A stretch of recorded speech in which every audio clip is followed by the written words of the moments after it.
आपको दिल्ली में हुई उस बैठक के बारे में बताते हैं जिसमें एनडीए के कुल 38 दल शामिल हुए। यानी ये जो एनडीए की टीम है जो 2024 का वर्ल्ड कप खेलने वाली है, जिसके कप्तान हैं स्वयं प्रधानमंत्री नरेंद्र मोदी, और इस टीम में 38 खिलाड़ी हैं, यानी 38 दल हैं। उसकी बैठक अभी चल रही है और थोड़ी देर पहले आपने देखा प्रधानमंत्री मोदी एक कप्तान के तौर पर अपनी टीम को संबोधित कर रहे थे और उसका सीधा प्रसारण आप आज तक पर और ब्लैक एंड व्हाइट पर देख रहे थे।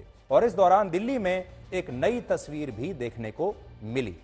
एनडीए की इस बैठक में आज प्रधानमंत्री मोदी का स्वागत सिर्फ बीजेपी के अध्यक्ष ने नहीं किया, बीजेपी के नेताओं ने नहीं किया, बल्कि 5 पार्टियों के नेताओं ने किया, जिनमें बीजेपी अध्यक्ष जेपी नड्डा सबसे आगे खड़े थे। उनके अलावा बिहार के पूर्व मुख्यमंत्री जीतन राम मांझी, महाराष्ट्र के मुख्यमंत्री एकनाथ शिंदे, तमिलनाडु में एआईएडीएमके के जनरल सेक्रेटरी ए.के. पलनीस्वामी और नॉर्थ ईस्ट में एनडीए के नेता नेफ्यू रियो शामिल थे। और इन सब नेताओं ने मिलकर आज प्रधानमंत्री मोदी का स्वागत किया। यानी शुरुआत से ही ये तस्वीर देश के लोगों को दिखाई कि अब एनडीए एक बड़ी टीम की तरह है। एनडीए की यह बैठक लगभग 3.5 घंटे तक चली है, जिसके बाद अब से कुछ देर पहले प्रधानमंत्री मोदी ने अपने भाषण में एनडीए को लेकर 5 बड़ी बातें कही हैं। पहली बात, देश में सरकार बहुमत से बनती है, लेकिन सरकार चलती सबके प्रयास से है और एनडीए सबको साथ लेकर चलने वाला इंजन है। दूसरी बात, एनडीए ने कभी किसी सरकार का विरोध करने के लिए विदेशों से मदद नहीं मांगी।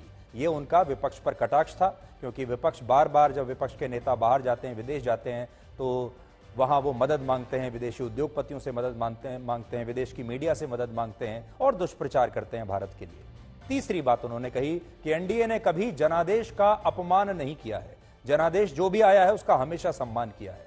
चौथी बात, जो गठबंधन घोटालों के लिए होता है, परिवार के लिए होता है, वो गठबंधन देश का नुकसान करता है, ऐसा आज उन्होंने विपक्ष के गठबंधन पर कहा। और पांचवी बात, विपक्षी दलों का गठबंधन मजबूरी में हुआ है और एनडीए का गठबंधन मजबूती के लिए हुआ है। तो यह मजबूरी वर्सेस मजबूती की स्थिति है। और प्रधानमंत्री मोदी ने यह भी कहा कि एनडीए की विचारधारा है नेशन फर्स्ट, यानी राष्ट्र पहले। और प्रधानमंत्री मोदी ने कहा कि देश की जनता देख रही है कि कौन सा गोंद विपक्ष में छोटी छोटी पार्टियों को भी एक साथ जोड़ रहा है। देश की जनता सब कुछ खुली आंखों से देख भी रही है और समझ भी रही है। जनता देख रही है कि ये पार्टियों क्यों इकट्ठा हो रही है। जनता ये भी जान रही है कि वो कौन सा ग्लू है, गोंद है, जो इन लोगों को, इन पार्टियों को जोड़ रहा है। किस तरह छोटे छोटे स्वार्थ के लिए मूल्यों और सिद्धांतों से समझौता किया जा रहा है। लोग देख रहे हैं कि केरल में लेफ्ट और कांग्रेस एक दूसरे के खून के प्यासे हैं, लेकिन बेंगलुरु में दोनों पार्टियों के नेता हाथ में हाथ डालकर मुस्कुरा रहे हैं। लोग देख रहे हैं कि बंगाल में लेफ्ट और कांग्रेस के नेताओं पर, उनके कार्यकर्ताओं पर टीएमसी हमले कर रही है, लेकिन इनके नेता टीएमसी के खिलाफ कुछ भी बोलने से बच रहे हैं।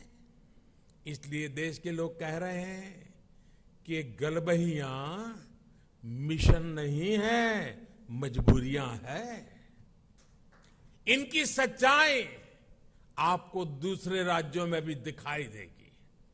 नेशनल कॉन्फ्रेंस के नेता और पीडीपी के नेता एक दूसरे को कैसी कैसी गालियां देते हैं।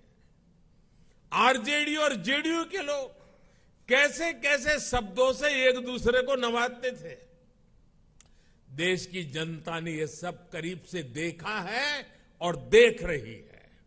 इसलिए इनकी नुरा कुश्ती हो या मजबूरी की दोस्ती, इसकी हकीकत 140 करोड़ देशवासियों के सामने आ चुकी है।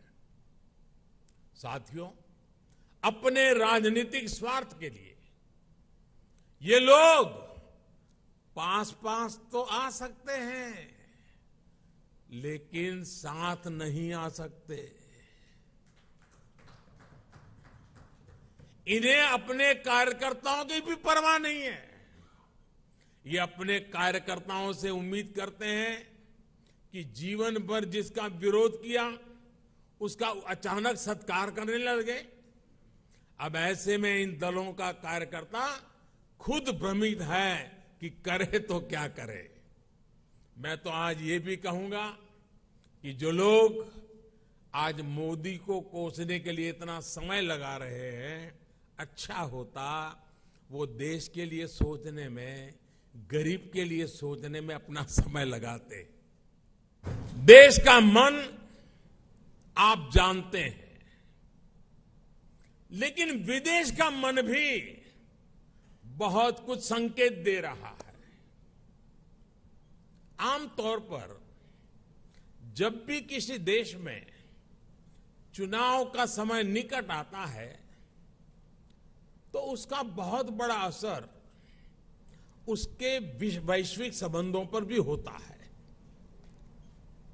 हर एक को लगता है कि भाई अब तो चुनाव का वर्ष है, अभी इस सरकार के साथ अभी रहने दो, एक बार चुनाव हो जाए, नई सरकार आएगी तब सोचेंगे। स्वाभाविक है। कोई भी दूसरा देश उस सरकार के साथ जो चुनाव बिल्कुल निकट हो वहां संबंध बनाने से पहले, संवाद करने से पहले 100 बार सोचता है।